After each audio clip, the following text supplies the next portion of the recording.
আমরা রয়েছি অযোধ্যায়, রাম জন্মভূমি অযোধ্যা, উত্তরপ্রদেশ। 5 আগস্ট এই অযোধ্যায় রাম জন্মভূমিতে রাম মন্দিরের নতুন কাঠামো নির্মাণের সূচনা হতে চলেছে। ভূমি পূজনে আসবেন খোদ প্রধানমন্ত্রী নরেন্দ্র মোদী, থাকবেন আরও অনেক। বিরাট আয়োজন চলছে অযোধ্যা জুড়ে, কিন্তু তার আগে রাম মন্দিরের প্রধান পুরোহিত কি বলছেন আমরা শুনে নেব। 23 दिसंबर 1949 को जिस भव्य मंदिर को तोड़ करके और वहाँ एक विवादित ढांचा बनाया गया था, उसमें रामलला को उपस्थित किया गया, पधराया गया। तब से कोर्ट के द्वारा रिसीवर नियुक्त हुआ और पूजा अर्चना होती रही। इसके बाद फिर 6 दिसंबर आया, कार सेवा हुई। उस कार सेवा में वह विवादित ढांचा गिराया गया और रामलला तिरपाल में हो गया। यह 28 वर्षों में आज तक प्रतीक्षा करते करते कि कब वो समय आएगा जब रामलला का भव्य मंदिर बनेगा। इतनी प्रसन्नता है और बहुत सुखद है कि वो समय आ गया है जब भव्य भगवान श्री राम का बनना प्रारंभ हो जाएगा और बहुत समय नहीं लगेगा, जल्द से जल्द वह मंदिर बनेगा जिसमें रामलला विराजमान हो जाएगा। जब अयोध्या राम जन्मभूमि और बाबरी मस्जिद को लेकर मामला चल रहा था अदालत में, तो तब हिंदू पक्षकार कहते थे कि 1949 के इस तारीख में उधर विवादास्पद जमीन में रामलला का मूर्ति प्रकट हुए थे। लेकिन कुछ लोग ऐसे कहते हैं प्रकट नहीं हुए थे, आपका जो गुरु अभिराम दास जी थे उन्हीं ने मूर्ति रखवाए थे। आप इसके बारे में कुछ कहेंगे? देखिए, वहाँ पर जो आया है वो यही प्रकार हमारे यहाँ भगवान प्रकट होते हैं। भय प्रकट कृपाला दीन दयाला कौशल्या हितकारी।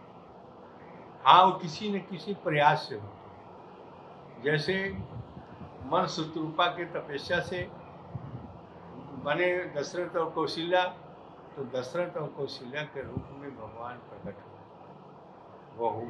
वो जन्म लिए उन्होंने, लेकिन उनको कहा जाता भय प्रकट कृपाला। उसी प्रकार से वहाँ पर वो प्रकट हुए। वह श्री बाबा अभिराम दास जी के प्रयास से हुए। अपने अपने ढंग से लोग उसको व्याख्या करते हैं, कहते हैं कि मूर्ति उठा के रख दिया गया। हम कहते हैं नहीं, मूर्ति वहाँ प्रकट हुई और उस मूर्ति के प्रकट होने के बाद श्री अभिराम दास जी महाराज ने उसको पूजा अर्चना शुरू किया। एक ड्यूटी में जो मुसलमान था कांस्टेबल, उसका नाम था बरकत अली, उन्होंने स्वयं बयान दिया है कि एक बहुत ही सुंदर बालक की चमचा में सोना तरीके चमकता हुआ दर्शन हुआ और वह बहुत अद्भुत रूप हमको दिखाई दिया। ऐसा रूप हमको कहीं दिखाई नहीं पड़ा। ये सब बात सारी बयान है। तो चाहे वो कहा जाए कि अभिराम दास जी ने रख लिया, चाहे उनकी तपस्या से वहाँ प्रकट हुए, लेकिन वहाँ रामलला प्रकट हुए और वहाँ स्थापित हुए, उनकी पूजा अर्चना शुरू हुई। और इस बात को हमारे वकीलों ने जो सबूत दिया, जिसके कारण सुप्रीम कोर्ट ने रामलला के पक्ष में आदेश पारित किया। आपके जो सहकारी रहे हैं राम मंदिर के पूजा पाठ में, प्रदीप दास जी, जी वो तो कोरोना में संक्रमित हो गए जी।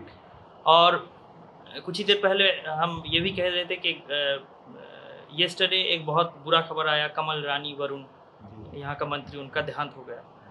संक्रमण बढ़ रहा है। अभी उनका भी आया है। हाँ, और अयोध्या में हम अमित शाह का भी आया, और अयोध्या में हम घूम के आए हैं तो देखे है विशाल आयोजन किया गया है। तो अगर ये आयोजन चलता, इतने बड़े आयोजन के चलते इधर बहुत सारा भीड़ इकट्ठा हो जाता है, तो वो इस सोशल डिस्टेंसिंग नॉर्म्स के लिए अच्छा नहीं होगा। तो यहाँ के बुजुर्ग के तौर पे और राम मंदिर के प्रधान पुरोहित के तौर पे आपका संदेश क्या होगा अयोध्यावासी और बीएचपी और बीजेपी और आरएसएस के लिए? देखिए, वह इसीलिए केवल निमंत्रित रूप में 200 लोगों को किया गया।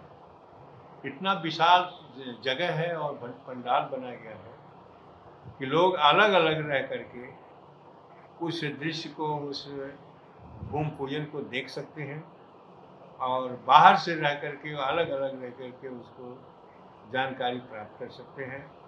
भीड़ अधिक न हो, इसलिए जहाँ लाखों लोग एकत्रित होते थे वहाँ मात्र केवल 200 लोगों को ही निमंत्रित किया गया है।